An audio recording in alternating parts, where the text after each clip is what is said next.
Welcome back to the Ka0s Treasure podcast. My name is Max Sternberg, also known as WoundedSatellite, and I'm joined, as always, with my amazing, beautiful, incredible co-host, Max P, the Italian Supreme. How you doing today, Max? I'm doing great, man. I'm doing great. It was a lot of stuff happened this weekend that we're going to get a chance to talk about. But before we get into that, we are sponsored by Eminence Gaming, and we are waiting with bated breath for the new schedule to be released of what the next events are going to be over the next year. As soon as we know, you will know for sure. Yes. We'll probably know a little bit earlier. We'll get like a sneak preview notice.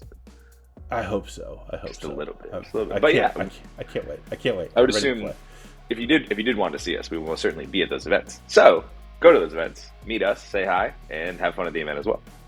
You want to host incredible CEDH events? May I recommend to you Eminence Gaming and their incredible Command Tower software. Make it painless and easy as a TO, where you have access to all the information you need at just a few clicks of a button. And if your players want to see what they need, they can scan just one QR code and have access to the bracket page. This is going to show them both their pairings and live standings to keep them updated on how they're doing in the tournament. Make it nice and easy and have an awesome time using the Command Tower software. What we're going to do today is we're going to talk about Ka0s Treasure Series 8. Happened over the weekend. I did not play, but my wonderful co-host WoundedSatellite did play and did quite well. Didn't quite make it to win the whole thing, but still made waves in the Swiss and made it to the top 16. And we'll talk about that. We're going to talk a bit about the meta breakdown of both Ka0s and a little bit also going back to Topdeck and just sort of comparing the two. And we're also going to take some time to talk about a little local event that Max played and had a good time in. Yeah, that was just a blast. It's not going to be long, but I got to mention it. You know what I mean? So I guess with that, you wanna kind of talk about your experience at Ka0s, how things went. Maybe talk about some of the highlights of the rounds. For sure. I mean, Ka0s, it's weird because I started with online events where I was doing 2 of them a month, and they were pretty common for me. And I feel like I hadn't played an online event in a while now. It's been a lot of like, the Invitational's in person, Atlanta was in person. Like, it's just been a bit since I've done an online event. And I think Ka0s, I didn't play online in October because it was the same as the Invitational. So my last online tournament, I believe, was the Ka0s series in September. So it had been a bit. Good to be back. I love Ka0s. Ka0s is where I got started. It was my first top 4 at my second tournament ever. So I really am a fan of the series and love to be a part of it. But yeah, ended up being a kind of a frustrating day overall, kind of stressful day. Round 1, I started off in 3rd seat on a Mull to 5.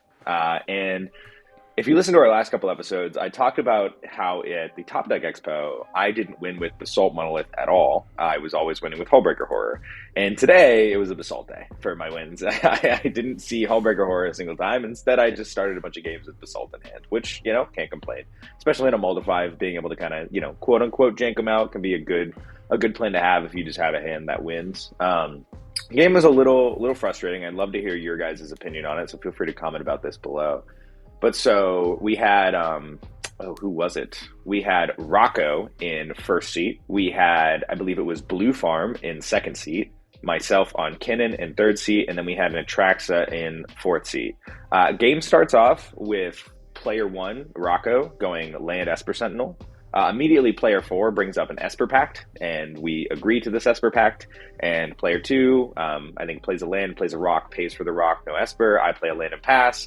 And then player 4 goes Ancient Tomb Talisman, don't pay for Esper, pass. So we were like, okay, cool.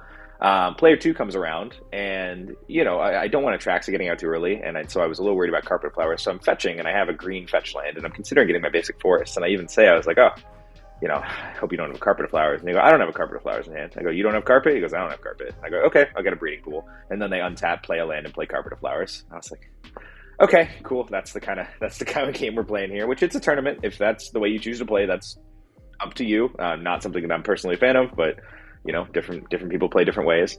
Then we get over to Rocco's turn 3, and they just slam a dockside. They go for the Emil. Blue Farm ends up having to use a Tainted Pact, I believe it was, to find an answer to the Emil. I don't think they used Demcon. I think it was Tainted Pact. Because that was the only answer we had. And they find the answer. They stop the combo. Ends up going to my turn 3, and I drew a land, which leaves my hand as exactly I have 3 land on board. I've just played a Kinnan turn 2. I just went land, pass, turn 2, land, Kinnan. Turn 3 now, I have my 3rd land, and in my hand is Basalt Monolith, Felwar Stone, and Green Sun Zenith. And so Rocco at this point also did have a Ranger Captain on board, which can obviously stop my ability to win the game. And here's kind of a gray area of truthfulness that I would love to hear some opinions on, where I cast the Basalt Monolith, and I said I don't have an outlet in hand. Because in my opinion, Green Sun Zenith itself is not an outlet. It is a way to get the outlet, a tutor for the outlet per se. And obviously, you know, you can think of like Finale as an outlet for mana because it has advantages to being with infinite mana, but Green Suns is just like, it just gets an outlet. I think of it kind of similarly to, you know, if you've ever been worried about your opponent having a Dockside Extortionist, and they go, oh, I don't have Dockside in hand, don't worry. And you go, okay, you don't have Dockside in hand? Like, yeah, I don't have Dockside. Right, and then you play more artifacts, and then they untap and they demonic tutor for Dockside, and then they say, I didn't have Dockside in hand. Or if you've ever been got by people saying, I'm not going to win this turn, don't worry. And so you don't interact with something, and then they Final Fortune. They're like, I'm not winning this turn. You know, it's like, it's a gray area of truthfulness. But I understand it rubs people the wrong way sometimes. I mean, I'll jump in and say, you know, for me, you know, using your mouth is part of the game, especially when you have to work around pieces that are there. Like, you know, if someone has, for example, Glen Elendra in play, and you're trying to talk them into not countering a particular spell, like, that's part of the game. That is how you play the game. You know, you don't, in my opinion, you don't outright lie. Like, you don't look at them in the face and say, I'm not going to win right now, and then proceed to win right now in exactly the way that you said you wouldn't. Yeah. But throwing people off your scent, saying things that are truthful but misleading, is part of the game. And you know, I actually watched that game, and like, I thought you were actually pretty masterful in the way that you downplayed that turn, because you didn't just say, I don't have an outlet in hand, and then cast spells. You're like, oh man, this has been a rough one. This has been a rough one. You're like, well, I guess I'll play this Basalt. Like, this sort of like tone, like I don't have an outlet. Oh, well. And it wasn't like anyone asked you. They didn't say, hey, do you have an outlet? Can you get an outlet? Can you win right now? None of that was asked. Nobody asked that question. You just like did this little like acting bit, which frankly I do as well in games. Like, when you have to try to work your way past something that could block you and you're trying to find a way through. Like, that's what you did. And you didn't lie directly. You know, you misled with the truth, which is, in my opinion, the way it perfectly acceptable way to play the game. Maybe other people think differently. You know, like, you know, chime in the comments below. What do you think about it? But that's what definitely. He did. He, you know, he downplayed it. I played Basalt. Yeah, I said I don't have, like, which I just, as I cast, I said no outlet in hand, Basalt Monolith. And then they passed on it. No one had anything. We'd just gone through the Tainted Pact to stop Rocco player. And then I make infinite colorless mana. I play a Felwar Stone, and then I cast a Green Sun Zenith. And that's where I'm aware that the Green Sun's not being an outlet, but tutoring for an outlet. I know it's a gray area that does rub some people the wrong way, and it's a lot closer to that gray area that I normally try and go. And I did feel like a little bit bad about it, because I normally try and avoid those plays because they can be a bit of a feels bad. So yeah, I mean, I've talked to a lot of people about it afterwards, and everyone so far has kind of given the opinion of like, yeah, you didn't lie. Like, like it can be a feels bad for like some of the other people, but like, you didn't lie, and that's totally fine. But yeah, if you have any comments about it, if you think I'm a scumbag, let me know in the comments below. Or if you think that was a good play, let me know. Appreciate you guys. But I will say, like you know, learning moment for anyone listening to this video, anyone who plays CDH, like, number one, use your mouth, right? Talk. So no one asked him anything. Like, he said, don't have an outlet in hand, and no one said shit. Like, no one said a word. Yeah. Right. And what should happen at that point, if you're in that game, is you look at this guy in the face if you're playing in person. But if you're not in person, like, you say to them, really, you don't have an outlet in hand? Well, then what are you planning to do? Right? Yeah. Ask them, put them on the point, make them say more things. Especially because there's a Ranger Captain. Especially because there was a Ranger Captain. Right. You have the ability to interact, and you're at a decision point. You have to decide at that point whether you're going to crack the Ranger Captain or not. And in order to make that decision, you need as much information as you can get, and the only way to get that information is to talk. So please, dear God, talk, ask questions, poke and prod, try to get as much as you can. The other thing is, like, that wasn't, he had multiple opportunities to crack the Ranger Captain, right? He could have cracked it in response to the Basalt. He could have cracked it in response to the Felwar Stone. He didn't do either. I think I probably would have in response to the Felwar. Would have been a good play. But 100%. At the same time, if someone said, you know, the real question there that gets people is, are you winning this turn? Because that's what gets around a lot of like weird wording. You know what I mean? Where if they just said, you actually don't have an outlet in the hand, you will not be casting an outlet. And in that, I can say, I will not be casting an outlet. And I mean, a lot of the things I'm about to play with this mana could be creature spells. So, like, if you want to crack the Ranger, you can crack the Ranger. You know what I mean?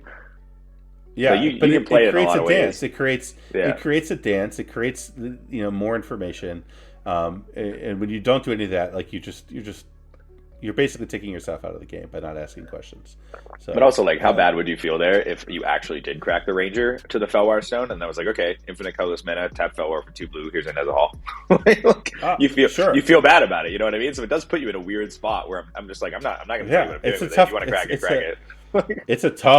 That is a really tough decision point. Yeah. Like you really have to think. You really think through everything you know about Kinnan, everything you know about your opponent, and every bit of information you can get from the table, and then make your call. But in this case, none of that happened. There was no information gathered, and the decision was made kind of purely based on, you're sort of downplaying your situation, which was big mistake. Yeah. In my opinion, you didn't do anything dirty at all, as far as I'm concerned. And anyway, so that was round one. Round one. It was frustrating though, because I did have some people message me some not the nicest things after that game of their opinion of it, which was a little frustrating, just like mentally going into round two. Round two was such a good pod, though. Oh my god, I got to be on the play. We had Temujin, the eventual winner of the overall tournament, and a guy I've played in the finals of a Chaos top 4 before, in second seat on Tivit. And then we had Comedian running his first ever tournament on Tevish Crom in third seat, followed up by Garuda in fourth seat. So yeah, I mean, me, Temujin, Ian, all very well-known players. We've all played each other. I knew this was going to be a good game. I've never played against a Garuda player before, so I didn't know who he was. I had no real expectations there. I look at my first 7, and I do have to mention, there is an ongoing meme that is wildly consistent that me and Ian joke about, of every time I play against him, or he's like just there when I'm playing Magic, my hands are disgusting. Like, they're absolutely ridiculous. I remember at the Invitational, it was like I mulled a 4-3 games in a row. Ian walked in the room, walked up to the table, and I said, perfect, now I'm going to get some gas. And my first 7 was turn 1 Ristic on the play. Like, my hands against Ian are always great. So I look at my first 7 here, and let's see if I can remember this exactly. It was land, Lotus Petal, Mox Amber, Arcane Signet, Grim Monolith, and Void Winnower was my 7. Was my 7. Which I look at that hand. And here's the honest opinion about that hand. The way I view that, the problem with that hand is the Lotus Petal's gone, and the Grim Monolith gets used on the Void Winnower, and that actually only leaves me with 6 mana. And so the problem with playing a Void Winnower early, it puts a lot of stress on the game, and obviously it can win you the game, but if you do not draw into additional mana or artifact tutors or anything else to do with that mana, you never win those games. Like someone just eventually gets rid of the Void Winnower in one way or another, and then you lose. And I look at that hand, and I kind of predicted that from the start. I was like, I'm probably losing this game, but it's a hand that's in this kind of annoying gray area of, this is way too good to put back. Where you can't not keep a turn 2 Void Winnower on the play, but you also don't think it's going to win you the game. It's a really awkward headspace. But yeah, so I mean, I go land, Lotus Petal, Kinnan, Mox Amber, Arcane Signet, Grim Monolith, and everyone goes, what the fuck? And I go, yep. And then Temujin plays a shitload of mana. He had Mana Crypt and Soul Ring. And so, and my turn 1 draw was Colossal Sky Turtle. And so, everyone does their thing. Ian goes land, Soul Ring, pass. Garuda goes like land, pass, or whatever. Land, Jewel, Lotus, pass. I untap on turn 2. I play a second land, and I hardcast Void Winnower. And I say, this is what I got. Like, you guys can stop it. You can stop it. And Temujin immediately fires off a Vampiric Tutor.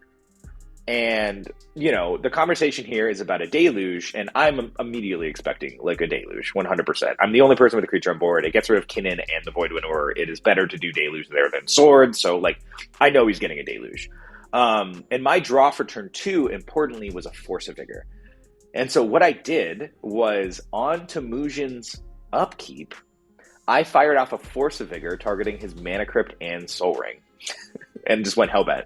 And was like, hopefully he can't cast the Deluge then. Because he had, I believe, he had a Lotus Petal as well as his Scrubland. So if he didn't have a land drop, which I know he tutored a non-land to the top, then I'm hoping he can't cast the Deluge. And there's immediately a conversation between Temujin, Comedian, and the Garuda player, where Temujin is asking someone to protect this. And Comedian says something about like, well, what are you doing with it? And, Temujin's like, there's a deluge on top, and I think he did say, he was like, I might not be able to cast it this turn. Like, he tried to do that. And they end up passing on it. I politic for a second. I'm like, even if he can't cast it this turn, like, who cares if Void Winnower is down for one more turn? It does 9 damage or 11 damage to someone, and then, like, the game is the same. And so, yeah, everyone ends up passing on it. He loses his Mana Cryptid Soul Ring, and he did have the land in hand. And then he kind of refused to cast the Deluge. Where I had a quick conversation with him after the game. I did not personally take it this way, and this is a game that none of us recorded, so I can't go back and like hear the exact wording of things. My interpretation of when Temujin was asking someone to protect it and Ian responding with, well, what are you doing? Like, tell me what you're going to be doing, was, Ian just asking the question to gain information, which is a great thing to do. Temujin seemed to take it in a way that it was a deal. Where he interpreted it as, if I tell you what I'm doing and it's positive, you're going to counter this Force of Vigor. Again, like, I can't go back and listen to the game, so it's impossible for me to say the wording, but I can say that from my personal perspective, I never interpreted it as a deal. I interpreted it as just trying to gain information. But so Temujin, like, openly, in conversation, like, got a little bit frustrated from that because he interpreted it as a deal, and so he just refused to cast the Deluge. So for the next few turn cycles of the game, Ian ends up top decking a Rhystic Study, which I hated to see because I knew there was an answer to Void Winnower in someone's hand, and I knew that the second a Void Winnower was gone, Ian was going to win that game like dominantly because he had the Rhystic, and I had like no cards in hand. No one really had cards in hand. So yeah, I mean, we go a couple turn cycles. I'm immediately just beating face at Temujin, just like, in case he changes his mind, let's just get his life total low enough that he can't cast this Deluge. And then I guess the turn before I was going to hit him to 5 with Void Winnower, he top deck touched the Spirit Realm. And I guess that clicked something in his brain, which was totally the right choice. And I have absolutely no salt or qualms with this at all. Like, it was correct for him to try and stay in the game. But he top decked the touch the Spirit Realm the turn before, so he touched the Void Winnower when I went to attack him so that he would be able to Deluge in the following turn. My one mistake here was after he touched it, I still played an Elvish Mystic, which was really dumb looking back on it, because that should have been the absolute clue that he's going to Deluge, and I should just save that elf for the rebuild. But in my brain, I was like, he's still tilted, and he's not going to do it.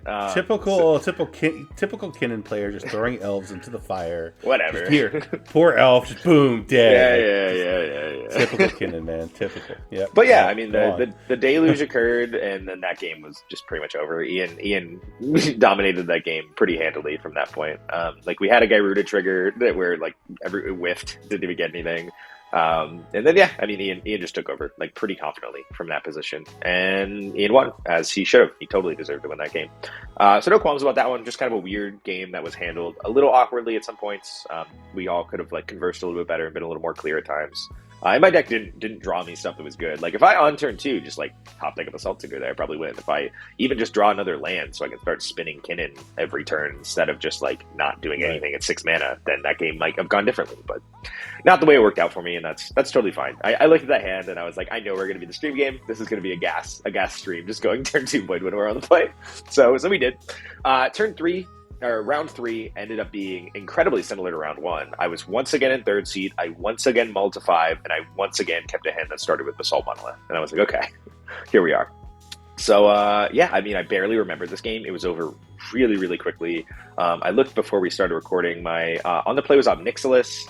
In 2nd seat was, I forget, I was in seat 3, and seat 4 was Najila.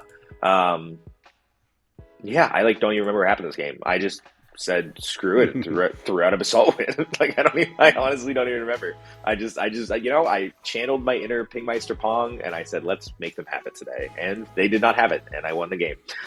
So round 3, I ended up 2-1. It was a quick one, and we go to round 4. Round 4 was, we went to time. This was not an intentional draw. This was a time-based draw. It was me on the play again, dude. Being on the play twice. This tournament felt great. I didn't win either one. And then we had Kai, Fervent Alchemist, in 2nd seat on his Thrasios Miara build, which, like, I immediately was like, Miara's there for the colors. This is a Gaslight. This is 100% just like a Sultai deck. I was trying to think of what Miara could actually add, and I was like, maybe when she dies, she cracks a Doomsday pile. Like, I was trying to think of weird shit it could be there for. But he was like, it's just Sultai, bro. like, whatever you think Sultai is, that's what this is. And I was like, okay, I believe you. And then we had Blue Farm. I love that Kai always does something like that. Yeah. He can just win with a ham sandwich though. Like he defies the rules of logic. He just wins games anyway somehow. Incredibly talented Magic player. Yeah. Which also, it was my first ever game against Kai. I've never even played with him casually. I've like obviously known who he is. We've just never matched up against each other. But it was an absolute pleasure. He was a super nice guy, super like nice, calm, friendly tone. Like I definitely enjoyed our game. And then we had Forcon, who was also my top 16 match on Blue Farm in third seat. And then we had, Tom on Thada Adele in fourth seat. And this was actually kind of an interesting scenario. And let us know in the comments below how you guys personally feel about that, because, some people feel different ways about it.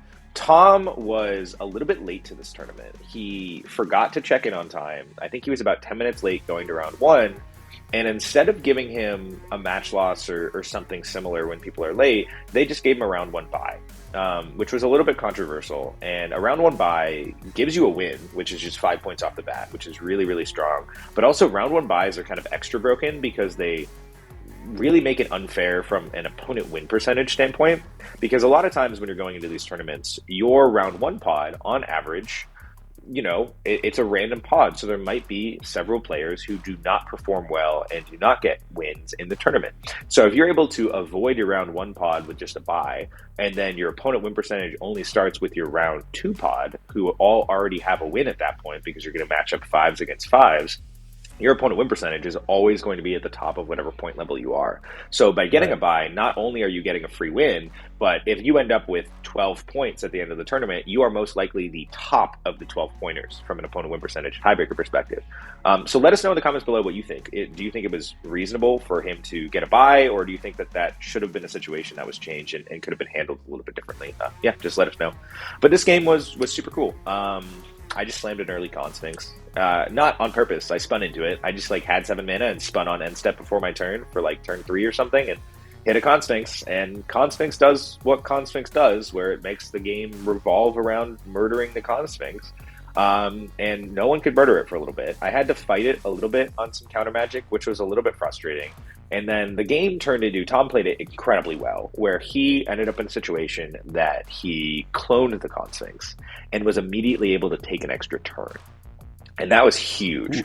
Because, he was fourth seat, I was first seat. And I love when people clone my Con Sphinx in that scenario. Because if you are if you're in fourth seat, let me think about it, if you can flash in a clone for my Con Sphinx, let's say, whatever scenario happens, you make a clone of my Con Sphinx and we have several turn cycles before your turn, I am not drawing on my opponent's draw steps because I don't want to start the Con Sphinx loop when you're untapping before me.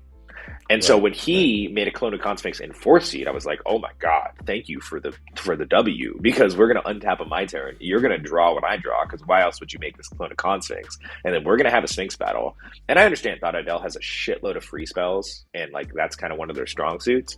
But the concept of I untap with all of my mana versus your 2 mana that you have floating, if you think you're going to win that battle in a Con Sphinx, it is very unlikely. So I was licking my lips that he made this clone of my Con Sphinx, and then he slammed the extra turn spell, and I was like, oh no. And he kind of went off here. And I had a good amount of cards in hand because I had a Con Sphinx for a couple of cycles, and he was drawing cards, and I immediately started declining all draws once he had the extra turn going on for him.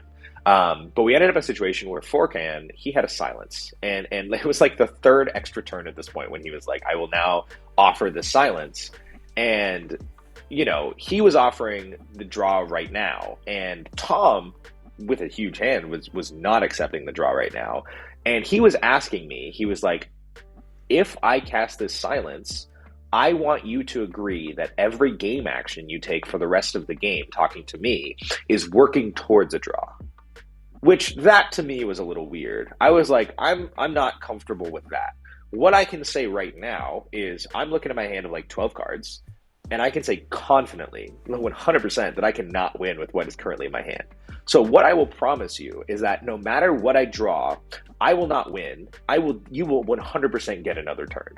I'm not gonna say I will take every game action for the rest of the game to work towards the draw. That's a little too far in my opinion. But I can tell you that I can't win the game, and I will absolutely give you another turn in this game, which means your options are we 100% lose to Thada Adele right now, because they had a deterministic win. If he didn't cast the silence, we lost to Thada Adele this turn, no question. So you can cast the silence, or you can not cast a silence and we lose the game, or you cast a silence and you absolutely have a chance in this game because I will be passing the turn to you. Which, if you're going from the CDH mindset perspective of your actions are always with the goal of increasing your win percentage, that definitely fits into that category to cast a silence. So we end up getting to, like, he's like, I'll get another turn. I was like, yes, I will definitely be giving you another turn, because my hand actually just like couldn't really do too much with it. And so, yeah, he casts a silence. We have like a 30-minute stack battle over it, and then eventually we're able to stop Thought Adele, where it was pretty comical. Because I was refusing to draw on all of these Sphinx triggers, and like Blue Farm had an Esper and a Crom, so Tom was getting to draw extra cards, and I couldn't start the Sphinx loop because then it was on Thought Adele's turn, and I know that would be bad. But then we ended up in positions twice where everyone was like, I don't have anything to stop this, and I was like, okay, I will say yes to this Sphinx trigger. And the first Sphinx trigger, I hit Force of Vigor and Worldly Tutor, so I immediately go to Force of Vigor, his Phyrexian Metamorph copy of the Sphinx, so then I'm able to draw on the floating triggers to keep fighting. And so we end up having a battle on the Force of Vigor, and then we get to another position where everyone's like, now I don't have anything else, like we need one more. And I'm like, okay, I'll say yes to this Sphinx trigger, and that Sphinx trigger was Force of Negation and Mindbreak Trap, and I was like, let's go, baby. Let's go, baby. The deck was rewarding, which those are the Jesus best. Christ. That never happens. That never happens. Like when I'm doing a concept stuff like that, it's always just like, here's a Thorn Mammoth and a Quarter Calling. Here's a whatever. Like, it's never the spells I need. But hitting exactly like Force of Vigor, green card, Force of Negation, Mindbreak Trap, I was like, fuck yeah, dude. Like, let's go. And it was perfect too, because Thought Adele had revealed they had a Mindbreak Trap and needed them to cast one more spell. So I hit the Force of Negation. And so I was able to cast the Force of Negation. And then Thought Adele countered that. So then Blue Farm was able to Mindbreak Trap, and I was able to save my Mindbreak Trap until the next one to get him with that. And I was like, I drew 2 cards, my guy. It was a really cool stack battle. It ended up being a really fun game. Me and Forcon had a talk after it. Ended up in a draw. Where we got to my turn. And they were really worried about me winning. And I was telling them, at the beginning of my turn, I was like, I will agree to a draw right now. I was like, because I was like, which to me should signal everything to everyone. If I'm at the start of my turn saying, I'll agree to a draw right now, I'm obviously not going to be able to win that turn. But Kai and Forcon still really thought I was going to go for the win. And Tom was also not agreeing to a draw. He was still thinking, if there's any chance I get another turn, I'm going to win on that turn. So he was not agreeing to the draw. So I was like, okay, I mean, if you're not agreeing to the draw, then we're not drawing. And so I start like playing out spells, and even like I tried to deal with Tom's Sphinx because he's the one not agreeing to a draw. And Kai even counterbalanced my Psych Rift on his Sphinx, and I was a little confused. I think they just didn't believe me, which is fine. It's like I hadn't played with them before; they didn't have experience with me. They don't want to believe me. Like that's okay. But yeah, I was like always going for the draw, and so like they even like countered a couple of my spells and counterbalance. I was like, okay, I mean, here's a Perplexing Chimera and Trinisphere. Like, let's draw, guys. And they were like, okay. Nice. And then we drew, and that was that time. And so at that point, it was round 4. It was round 4. Right? It was round 4. So I was 2-1-1. Going into round 5, I really wanted to draw. I had the start of my tournament was not a fun game and like not fun to deal with afterwards. And then I had just like the really weird game, just like not weird in terms of like stressful, but just like kind of an off feeling scuffed game with Comedian Temujin. Round 3 was a quick win, and then round 4 was this like long political game, and so I was tired. I was definitely tired. And round 5, I was like at 11 points, and I knew 12 was locked for top 16. Even a lot of 11s got in, and I figured they were going to get in. And so I was really hoping I could just draw and take a break, which normally I've been against lately. I don't really like the whole draw in, but I figured in at 11 because I would have been like definitely the top of the 11s. So I was definitely down to draw, and I got a pot of all 10s, which was awkward. I got paired down, and I did a lot of mental math there, and I kind of looked at the pairings and the way my 10s were compared to other 10s, and the way that, because we were pod 5, which was really surprising because I was like the 4th seed overall. So going down to pod 5, in the like 20th person range was surprising. But I was looking at all of the pairings, and everything got a little spread out. And so I kind of said to them, I was like, here's my view of what is about to happen. Pod 1, Pod 2 are going to draw. That's fine. Pod 3 and Pod 4, they should draw if they knew that we were drawing, but they don't know that we're drawing, so they're 100% going to play. And depending who wins those games, if it's these people get cut out of top 16, and then the pods below us are still going to be below you guys at 11 because it was all like 6s. And so I was like, if we take a draw here, you guys get bumped up to 11, and you are most likely to be in this game. And I felt really confident about two of the tens. There was one of the three tens that was the lowest seeded 10, where I was like, you are definitely taking the largest risk. So it's 100% up to you. And he was like the most down to draw. He was like very into taking a break, was just like, I will happily take the risk on this draw rather than like the 25% of playing the game and hoping I win it. Like, let's just take a break. So he was like surprisingly the most down of the people, even though he was the lowest seeded. And so we took the intentional draw, and I talked to some people during this round, like privately, where I was like, we took the draw, and they thought I like grifted them. They were like, there is no shot in hell they get in there. That is some bullshit. And I was like, no, I actually like did the math, and I think it is really likely they get in. And I felt very validated because of the 310s, two of the 310s I was paired with did get into top 16, and it worked out as beautifully as I could have hoped. So I don't feel there's any salt from anyone there. I think it worked out like as good as it could have. So really happy about that. And then we went into my top 16 game, ended up as the 7 seed going into top 16, which feels good to make another top 16. Can't complain. Wish I could have been a little bit higher, but can't complain about being second seed in turn order.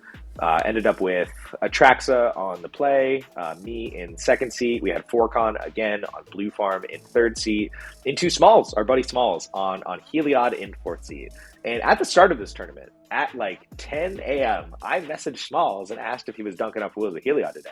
And he said yes. And I just told him, I was like, I can feel it. You're going to fucking kill it. You're going to dunk today. I have these messages. And he was like, I appreciate it. I don't think so, maybe. And I was like, I can feel it. You're going to dunk today. And dunk he did. Yeah. Oh, Smalls is amazing, dude. Especially on that Heliod deck. I've seen him navigate the most complex board states you could possibly imagine, and your top 16 game was no exception. The stack, from where I was sitting, like watching the game, there were a couple turns there were just absolutely insane. And the whole time you see him just sort of sitting back, arms in his lap, waiting for people to work stuff out, and then okay, my turn to talk again. Okay, let me jump in. Here's exactly how I'm going to handle this. Like just calm, cool, collected the entire time. So, he's also like the nicest guy. He's one of those people that's legitimately a pleasure to lose to, just because he's like such a nice, calm guy. There was even one point in the game where like I think his daughter came over and like he sort of fatherly put his headphones down on the table, and turned to the side, had this nice conversation with his daughter, and then gave her this delicious big hug. And then she walked off, and he continued the game. It was amazing. His kids, like, if you don't love Smalls after that game, like come on, the guy's amazing. So, he might be named Smalls, but he's got a big heart. Yeah, for sure. But that game, sadly, my deck for the second top 16 in a row, second time in 8 days, just failed me. Where I had them all low. I mulled a 5, and the 5 I kept was Basic Island, Mystic Remora, Offer You Can't Refuse, Seedborn Muse, the One Ring. Where my thought was, I'm going to just draw this fish, and I'm going to hope to hit a bunch of mana and get Seedborn One Ring and take over the game from there. That was the game plan. Did not happen. So I just play Island Fish. Luckily it sticks. I get a couple of card draws off it. Tracks in first seed start off with Turn of Blind Obedience. So like everyone felt the need to play out the rocks because they would have to wait longer for the mana, which was good. And so remember, the only fetchables that I play in my deck are Basic Island, Basic Forest, Breeding Pool, Tropical Island. So I have 4 fetchables. And I started with my Basic Island, which means I'm already down to only 3 fetchables. And my next 3 land drops I hit, where I even like missed my turn 4 land drop. Like it was really slow, but they were all mono blue fetch lands, which was really awkward and just unfortunate. But so turn 2, luckily I draw land, so I keep the fish going. Turn 3, I draw land, I keep the fish going. I'm not drawing any relevant cards in hand. They're all just like irrelevant big drops. And so going into turn 4, where I hadn't top decked a land yet, or going into turn 5, because this game was like really slowly developing. It was a very, very slow game where our Bowmasters came out from Atraxa, and that Bowmasters really just took over. It had an incredible effect on it. And so my hand is so bad that I untap Fish Trigger on the stack to pay 4 for it, where I only have 3 lands. I Chain of Vapor the fish back to my hand and replay the fish for turn.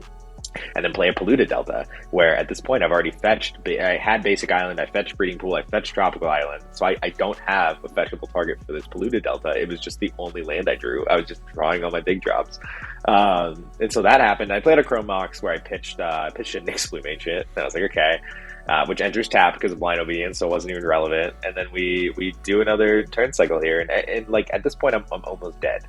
It ends up where I get beaten down by the very large Bowmaster at this point, and I think I go into my turn at like 3 life. I know at 4 life. I went into my turn at 4 life, where then the only land I drew was a fetch land again, and so I had to play a fetch land, go down to 3 life, get to 3 life, get my basic forest, and then I paid for fish in my upkeep, and then I tapped out minus. I exiled out of a Spirit Guide so I could hold up 1 interactive mana, and I played the One Ring. And this is like going to matter a lot for my mindset on a play that was very questionable, that a lot of people had questions about in this turn cycle, where, I left up 1 interactive piece and I have a fish on board and I have the One Ring, which is giving me protection from the Bowmaster pings for this 1 turn cycle where I know I'm not going to lose the game to damage. And so at this point, Smalls has developed an incredible board state. He's got his Chromatic Array on board. Heliod isn't currently there, but he has a Smothering Tide. He has a Ristic Study. He is obviously in a dominant position to go off and like most likely win this game. And I have to look at my outs. And I have to say, if I am not able to win on this turn when I untap, I will not be winning this game because I am at too low of a health. I do not have a way to gain life. There are too many things that hit me for life between Bowmasters and blind obedience and just all these effects. And so my thought process in my head is, and you have to play to your outs, even if it's so slim. My thought process is my only out in this game is Smalls casting a shitload of spells and drawing me a lot of cards. and I'm like, I think that's it. I think that is my best out, is just Smalls going off and me drawing cards through him going off and hoping that I can get to some weird world where I get another turn to win the game. So we go to Blue Farm's turn, where, by the way, Blue Farm had been given a Wish Claw by Atraxa. And, at the start of his turn, I'm recommending a play pattern, which it was pretty funny rewatching the cast, where this was like an 8-minute pause. Like, it was a ridiculous slow play. But everyone hilarious conversation. But yeah. in the casting booth, everyone thought it was me politicking for like 8 minutes straight, which is not what was happening. I politicked for like 30 seconds. I was like, hey, here's an idea. I know that you can't kill the Bowmaster token, but we are all dying to this situation. And so you could Wish Claw for a Deluge. That deals with everything on the board except the token, where you just Deluge for like 4, get rid of everything else. And then you pass it to Smalls, and Smalls agrees to get single target removal for the 30 power token. And then we've dealt with the situation on board, and the Wish Claw is empty. And I was like, that's a scenario to think about. And Forcon was like, just let me think. And so he like let us know. He was like, I would appreciate if you guys didn't talk to me for a second. Like, let me just think. And he sat in mostly silence for like 3 or 4 minutes. I think I said a couple of things to Smalls where I was just like, hey, hypothetically, would you be down with that plan, Smalls? And Smalls was like 100%. And so that was it. It was mostly just silence, but it was funny to rewatch the stream and think everyone thought we were talking for like this entire time. But yeah, it was just him sitting, and then he cracked the Wish Claw, and then it took him even a couple minutes to like decide on his target through the Wish Claw, where he ended up after the game letting me know it was Chain of Vapor, which never did anything at any point of the game, and probably wasn't the best call. But it's fine. I'm sure he had a good thought process going on when he selected it. He was probably thinking, this saves me from the Bowmaster token or something like that, which is reasonable. Passes the Wish Claw to Smalls. Smalls untaps, and Atraxa immediately throws out an Orm's Chant. And my mistake on this was probably not letting Smalls just deal with it or have a little more of a conversation with him on his turn. Like, let priority pass to him and see what he did. But immediately, again, my thought process is I need Smalls to cast spells. My out in this game is Smalls casting spells because he's the one with the full grip. I have the Mystic Remora. I have the protection for this turn to draw off the Mystic Remora. If we do nothing, I die to just waiting. If I just pass on this Orm's Chant and Smalls doesn't have an answer for this Orm's Chant and it just passes to Atraxa and then passes to me, I have absolutely no shot of winning this game because my hand currently is just like all big drops that do nothing. There was no line there. So at that point, I just died to random damage, and like the game is irrelevant to me. So I need Smalls to cast spells. So I immediately jump, and I'm like, let's make a deal. Because I had an offer you can't refuse that I was holding up. And so we ended up making a deal around him tutoring for the card Mists of Lorien, which was one of the new holiday bundle Lord of the Rings, seen artwork cards, where it ends up, it's a bounce spell, where it's 2 and a blue, and it has replicate for a single blue, where for 2 and a blue, you return target non-land permanent to its owner's hand, and you bounce every non-land permanent on the board that has the same mana value as that. And keep in mind, Atraxa had 2 Bowmasters on the board. They had their original Bowmasters, and they had a Fimage copy of Bowmasters. So it would be awkward to bounce the Fimage copy because it would kill itself. So you need to replicate to do it a little bit more. But we had made a deal around this Miss of Lorien where he would bounce the Bowmasters, which in my brain is also hitting the Blind Obedience, which is also really likely to kill me because that can kill me through a Wandering Protection. And yeah, I mean, he would bounce the issues on board. He would get rid of the large token. And I mean, in that world, he's casting spells. I should have been a little more detailed here. The one part of this deal that I missed that I absolutely should have worded into it was you can also not bounce my fish, which I forgot to do. So it ended up being kind of irrelevant. Yeah, that was the big mistake. Not mentioning like, hey, you can't choose something with 1 CMC. So he got me there. And yeah, so I mean, he tutors for Miss of Lorien. He casts Miss of Lorien. I think he casts a couple spells first. I got to draw like 1 or 2 cards, and then bounces pretty much every permanent on the battlefield and goes off in this awesome storm turn to win the game. Funny enough, because I mean, he ended up casting, I think it was 15 spells, and then the storm count going to 16 with a windfall on the stack. Blue Farm cast Brain Freeze. Yeah. So we were thinking maybe we just hit his win cons. And so we hit the Brain Freeze targeting Heliod, and you know, he mills most of his deck over. And then this windfall, and at this point he's also made a Machine God's Effigy copy of the Bowmaster, which is relevant. And so he ends up resolving this windfall for 11 draws on each player. And he has a Smothering Tide, so he makes 33 treasures, and he gets 33 Bowmaster triggers. And the Atraxa player in first seat was at 33 life. And so he ended up pointing all 33 triggers at the Atraxa player. Smalls ended up having a really good hand that was able to win the game quite comically. I mean, because it is a wheels deck, there is like some world where he whiffs there and does have to pass the turn to me. It's incredibly unlikely, but it exists. And the funniest thing was I did get wheeled into absolutely a deterministic win where my hand had Mana Crypt, Basalt, Mirror, like everything I needed in it. I was like, okay, please let it get back to me, pretty please. But no interaction, so I couldn't respond to anything Smalls did. And he ended up casting his Heliod, getting his own Blind Obedience back from the graveyard because Heliod returns an enchantment, and then going on just like a little capsized loop with the Blind Obedience to drain us out, which was able to hit me through the Wandering. It was an awesome win by Smalls. Again, he's someone I'm more than happy to lose to, and it was no qualms with how that game ended. Yeah. I don't regret the offer at all. I think that really was my out in that game. It might have been better to just pass to Smalls first and see if he interacted with the offer, and then if he seems like he's going to pass on it, then cut him off and say, well, hold up a second, let me see if we can talk. But I think he had a Mindbreak Trap in hand that he would have hard cast, and it would have like worked out okay. And then I would have maybe had the offer for the windfall, but it's a little awkward because I kind of needed the windfall to resolve for me to have a chance in the game anyway, because I didn't have a fish. So yeah, if I definitely 100% should have not counted the fish, or should have mentioned negotiated to not bounce my fish, because then there's a world in that game where he casts a bunch of spells, I draw 10 more cards, which would have included the windfall hand that I got, and then I would have had a piece of counter magic to stop the windfall. Or removal spell or something to get rid of the capsized loop pieces. Or something in that regard. That would have definitely been the better line for me. So I did punt that a little bit, but I don't regret the offer play. My mindset of like my out is Smalls casting spells, that I stand by forever. And I know that that's a super low percentage play, and some people weren't a fan of it and felt like I handed Smalls the game, but like I'm playing to my outs, and I think that was my out. And Smalls played that so expertly. I mean, he earned that win.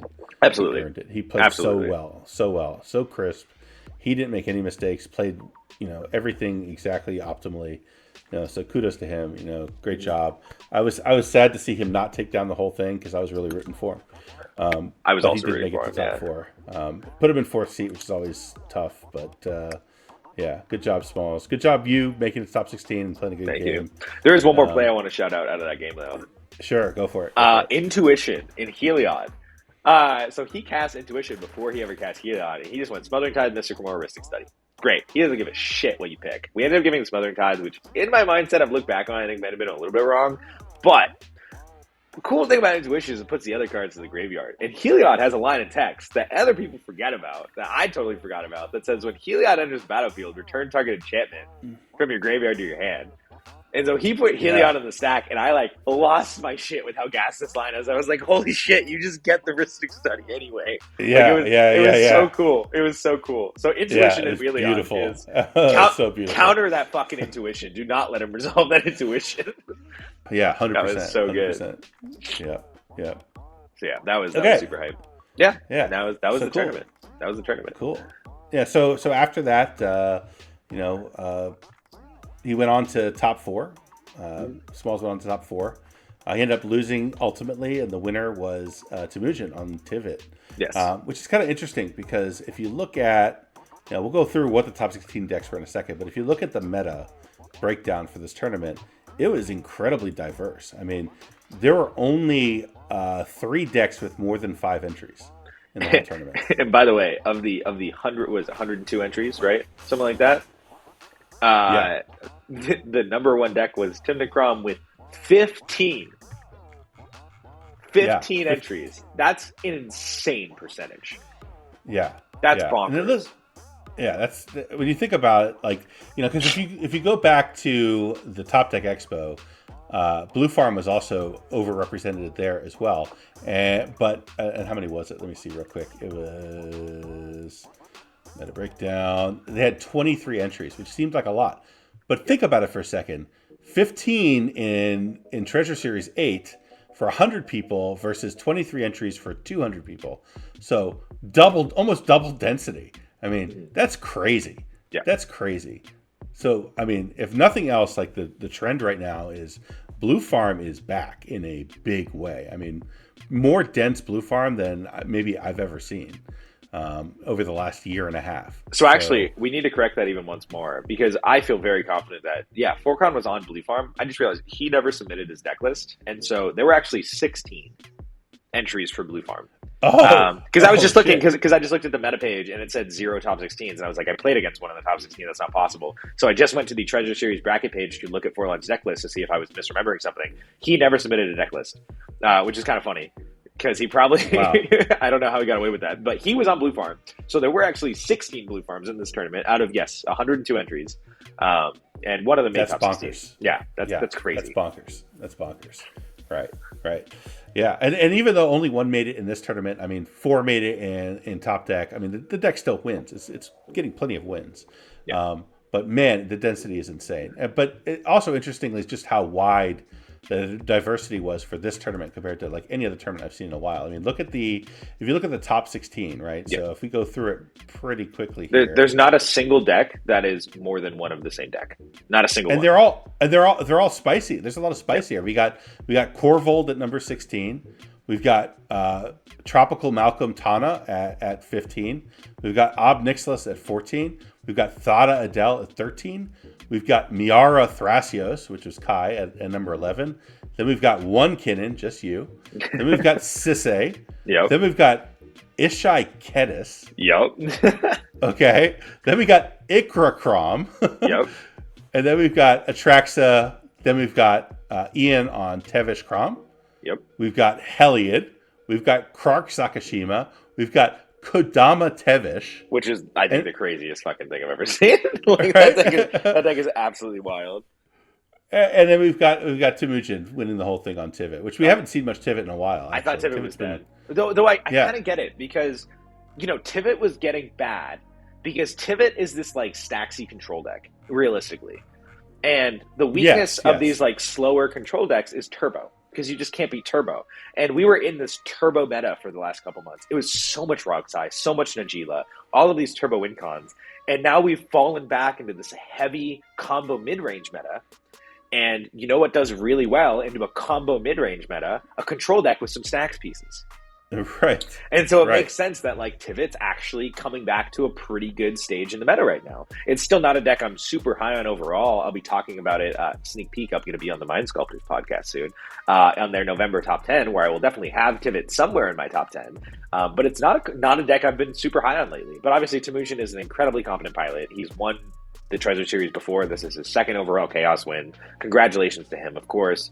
But This top 16 was absolutely nuts. I mean, you do get some that are like known for the deck. Like Dom is known for Eager Crom. He has top 16 several times in Eager Crom. Like that is obviously a competent deck. Sans white, just good colors, good combos, does everything you need to do. Obnixilis, it's spicy, but it can get there. Corvald, it's spicy, it can get there. Malcolm Tana, it can snipe. Like Sisay, obviously a good deck. Kinnon's obviously a good deck. Atrax is obviously a good deck. The real ones that shout out to me are like Kadama Tevish, wild. Krark Sakashima, we know it's good, but we haven't seen it for a while. Heliod, there's just not a lot of people that can pilot it to get it there, but obviously it's a good deck. It's awesome to see someone who's not Sharky do well with Crom Tevish. You know what I mean? Like, it's just kind of, because I've always believed in that deck. Like, I think it's such a good deck, and I think it gets a weird rap of just Sharky's this god. And Sharky is an incredible pilot, and that's why he's been able to do so well with it. But, like, the deck is also fucking gas. You know what I mean? Like people are not 100%. Giving enough credit to how good the deck is. But Ishai Ketis, I want to look at what this deck is. I'm sorry. I'm going to click on it. What is this deck trying to do? It is bird attack. Okay. Literally trying to murder you with Ishai. Yeah, makes sense. That's awesome. Makes sense. It even has extra combats. Yeah, it makes sense. You get Ketis, you get a big bird, kill everyone in one shot. I mean, that's wild. Seems doable. But I mean, I think that the biggest takeaway though is that Ka0s. You play in Ka0s. Ka0s is going to be the most diverse CDH environment you're going to run into in a tournament. I think it's chaotic in a big tournament. It's it has earned the name for sure, for sure. So really interesting, especially. Yeah. No, go ahead. I was gonna say if anyone was curious what Kai was up to on Miara Thrasios. I looked at it earlier, by the way. It is has the audience looked at it? Have the viewers looked at this deck? It is some salty crack. I mean, you even got like Witherbloom, Chainaslog in here. You got Sig River Cutthroat, dude. Daddy Dosen showed up. Oh my god! I look at this list and I don't understand at all. I know. Kai's a freaking genius, so I just assume that he's just smarter than me, and he looks at this and sees things I don't. But I'm like, why wouldn't you just run like freaking Vial Smasher here and get access to some red goodness too? Like I don't see, I don't get it, but it worked. So I really think there is value in just having something like Miara in the command zone, or people are just like, this isn't threatening. Yeah. I like that idea. But this, the one card everyone's guard goes down. So like Miara, what the hell? There's one card I just can't understand. That I'm looking through the list. I'm trying to find a reason, and I can't. I'm like actively. Please tell me, why is he on Time Sieve? I'd say no idea. No, and I'm like, where are the clones? Are there clones? Is he trying to do Tivit? No, there's no clones. Yeah. Is there a way for him to generate a bunch of artifacts? Nope. There's literally no way. It's just I have no idea. Mana rocks. That's the only artifacts. There's no creature that makes them. There's no anything that makes them. I don't know. I don't understand. This is awesome. I'm down at all, but it worked. So good job, dude. Good job. I have no idea why, but it worked. Yeah. It's sick. Yeah. I'm just gonna say, it's interesting the meta shift here because looking back at Topdeck, it almost looked like the meta had kind of settled down because there were like, what was it, 4 decks. Let's see. Actually, there are 1, 2, 3, 4, 5 decks with 10 plus entries, being Timnacrom, Kinnan, Rogsai, Sisay, Tivit, and then Najeela at 9, kind of falling off. Mm-hmm. So it's almost like you kind of feel like the meta had settled. Right? Well, I mean, that tournament was twice as large as well. Yeah, but even still, how much is that? If I do the math here, so. I mean, percentage-wise, well, if you look at the percentages for, Kinnan, like 6 out of 102 is very similar to 14 out of 205.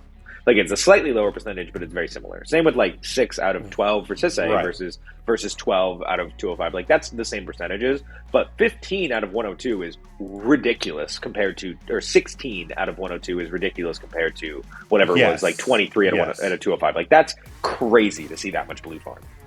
Yeah, agreed. But looking at Topdeck, I mean, 82 of the 200 decks were in those top 6 decks. Timnacrom, Kinnan, Rogsai, Sisay, Tivit, and Najeela. Yeah, that's wild. Dominated the tournament, and it almost felt like the meta had kind of settled down in sort of like a modern feel, or where you had a half a dozen decks that make up the meta. Mm-hmm. But then we go to Ka0s, and nope. The only deck that dominates the meta at this point is Blue Farm, and the rest is the jungle. Actually, you want to hear something crazy? Yeah, what's that? There was only one Rogsai in the entire field. Yeah. It was Surge. He was the only Rogsai player. That's crazy. Which Rogsai is a deck I have, now that I've played it and I've talked to more people about it, I'm very high on it. I mean, the deck is... The deck's great. The deck is amazing. It is just... It is 100%. So underrated in how hard it is to pilot. Yes. It is a hard deck to play. Really I think it has similar play patterns to what I do with Florian, actually, in some ways. In that you get these explosive turns where you can go deeper and deeper. You do things like cast a demonic consultation, with no fear, to find the one piece you need, and exile the shit out of your deck and find what you need. Like you could do those kind of things with Rogsai. Nauses from relatively low life, casting wheels with abandon. That's just kind of the way that deck plays out. It's a force, dude. It's not going anywhere. I mean, all those what do you call it, the cabal? All the cabal people will represent Rogsai to the end of time. Oh yeah. So cool. So that's kind of the meta shift right now. I think Tymna Kraum is just absolutely dominating the meta, followed by those other decks that I mentioned. And I would expect that that's the way forward. We do see Talion slowly gaining some ground a little bit here and there, although I didn't see any Talion in Chaos at all. Was there any? No. I considered bringing it. I was actually... I almost played my first tournament not on Kinnan with Chaos. I was really considering playing Talion or Obnixilis, and I tested both decks all week, and I ended up with the same win rate on both of them, and so I just said, I can't pick, and I chose Kinnan. Was what ended up happening. Looks like there was one Talion entry in the tournament. Okay. How'd it do? And that was a Shani. Oh, yeah. Where he got 7 points, ended up with 8 points, but like he had a route to top 16. He was winning in for his round 5. Yeah. So there you go. All right. I think that pretty much sums it up for the meta breakdown. Anything else we need to talk about? We can also give a quick breakdown and update on the Topdeck Championship Series 2024 leaderboard. Ori Suin, guy who won the Topdeck Expo, still at first place at 500 points. Then we have Alexander Lien, who was in the top 4 of that tournament, and I believe also just won a silver series locals at 450 points. Myself in third place at 365. Eric DeVoe, Blues Clues 350. Victor, the Kinnan top 4 at Topdeck at 350. Jeremy Davis, a player I'm not familiar with, 275. Austin, a player I'm not familiar with, at 275. Joshua Price, a player I'm not familiar with, at 255. Temujin Horsey, winning Ka0s Treasure Series 8, now coming in at 9th place at 250, and then Connor B, the Rogsai player from the Topdeck series, coming up at number 10 at 230, and I believe it is a tie between a few players for 230, and then you leading the next group of players at 225. Yep, 14th. So pretty exciting, and this, I would expect this is going to change drastically over the months to come. We'll keep going through it like once a month or so, just to keep everyone apprised, especially if things change pretty drastically. Maybe we'll bring it up again, but for sure, that's it. So the other thing we were going to talk about, and I'll hand this back over to you, is you went and played at locals. You played a local tournament. Very, very different experience than the high pressure environment of Topdeck and Chaos. And for the first time ever, you didn't play Kinnan. I didn't. So yeah, I mean, and this is I'm going to be a little open and honest here for this section about how I've kind of been feeling lately. And Saturday at Chaos, nothing against the Ka0s Treasure Series, just some situations I had to deal with, as well as some personal stuff in the community lately. Saturday was one of my most unfun days of Magic I have had in a long time. I went to bed that night really feeling like I needed a break, and that I was stressed out. I wasn't having fun, and I was a little worried because of that. And it wasn't, per se anything to do with Kinnan. I love Kinnan as a deck. It definitely wasn't that, but just like situationally, Magic had become a little stressful and frustrating for me. And I woke up on Sunday, and there was this local tournament I knew I had the option of going to, and I don't think I'm going to be in Ohio for too much longer. So I decided to go so I could see my friends. And I decided I wasn't going to play Kinnan for the first time. And I think what I kind of realized, and this is not to try and sound cocky, it's just to try and explain my thought process. I've now played in 15 events now. that are major events. And of those 15 events, I have 9 top 16s. 5 of them I've converted to top 4. I've played 3 local events prior to the Sunday, and of those I had another top 4 and 2 overall wins. My personal expectations for myself are very, very high. And I feel like if I don't top 4, I've failed. And, even when I do top 16 at this point, I'm not satisfied from it. And I get the expectation that when I don't top 16, other people feel like I failed. And it doesn't bother me, and I'm pretty fine under pressure, but mentally having to deal with my own expectations for myself has been a little stressful lately. So going into this event on Sunday, I decided I wasn't going to play Kinnan, and I was going to take a little bit of a hiatus from that for a tournament and relax a little bit and try and lower my expectations for myself and feel a little bit stressed out and pressured. And I was deciding between Omnixilis or Talion. I talked to some people. I ended up deciding on Omnixilis. And I think deep down, because I feel so confident in my Omnixilis deck, and it was my first tournament not on Kinnan, even though I wasn't playing Kinnan, I still felt this inward pressure to perform.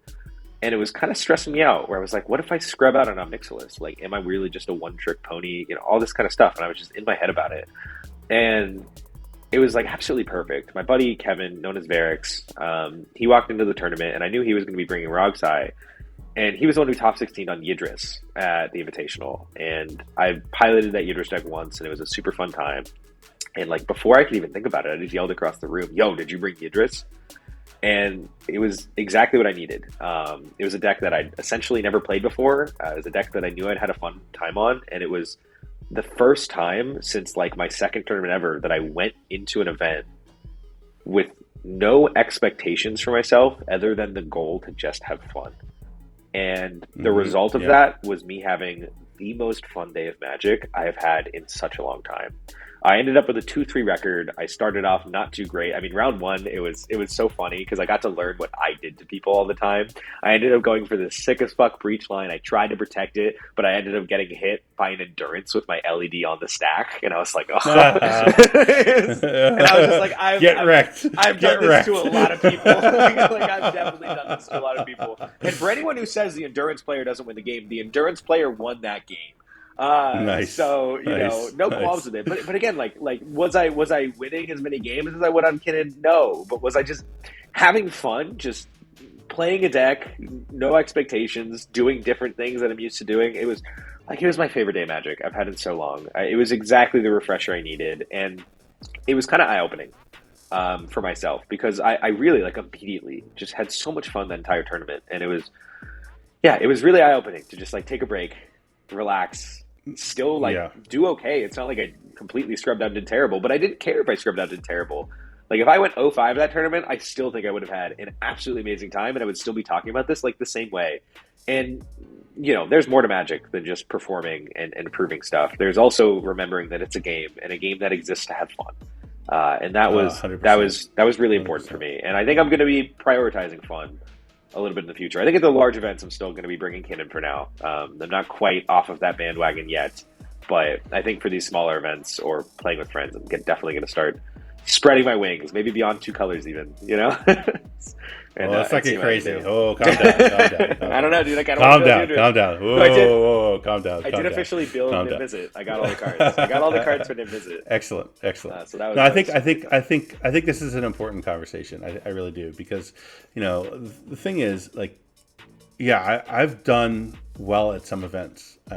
Surprise to me, right? I never expected that I'd be able to get top 16s like I've been able to. It's been a surprise, because to me, Magic has always been just this release, something that I could do where I can, all of the problems of the world, all the issues with family and friends and all that stuff kind of goes away, and I can focus on this card game and really enjoy this card game and see what this deck that I created and what my brain can do in a competitive setting, and that release has been incredibly important for me in my life. And I'm not a pro Magic player. I'm just a dude. I have a real job. I have 3 children. I'm married. That's my real life. And this is the escape. And sometimes you get so entrenched into these tournaments and trying to win and trying to play well that you forget that you forget that this is the escape and not the real world. And this is that's what this is. And I'm really happy to see that you got this weekend to realize that again, to come back to reality and take a breath and get away from some of the agony that I know you were going through. So yeah. I'm proud of you, man. I'm happy to see it. Appreciate that. It was what I needed. And I hope it's definitely what I needed. Yeah, I hope people listening to this, can hear that too, because it is a incredible feeling doing well in these giant tournaments. Like you're like, holy crap, I'm one of the people that made it. Like I'm a good Magic player. Oh my god, and those feelings are powerful, and they're addicting. But again, you just have to remember this is just a game, right? At the end of the day, and you're supposed to enjoy it. And if you're not enjoying it, then you need to pause for a second, right? Really, and get your thoughts straight, because that's not a healthy place to be. So I think that's a good place to leave it, right? I think hopefully that's something for people to think about. Am I crazy? Are we crazy? Do you disagree? Please let us know in the comments below. But first, like and subscribe, please. We will be linking that Yidris deck, which if you just want to have fun, which also for the record, that deck is gas and it's really, really powerful. Like it's not like it's a bad deck, but we will link that Yidris deck if you want to just have some fun storming off. You know what I mean? Hell yeah. So thanks guys for joining us. Max, you want to take us out? Yeah, my name is Max Sternberg, also known as WoundedSatellite. Thank you so much for listening to the Colors of Our Crutch podcast. Please like and subscribe. You can also find us on Spotify, and if you are interested in CEDH coaching, that is also something I offer as well. Feel free to hit me up either through our YouTube, on Twitter, or through Discord. Twitter and Discord are both just WoundedSatellite. And of course, I was joined by my incredible, beautiful, one of the best people I know, co-host, Max P, the Italian man. Thank you so much for listening. We'll see you next time. Thanks, guys.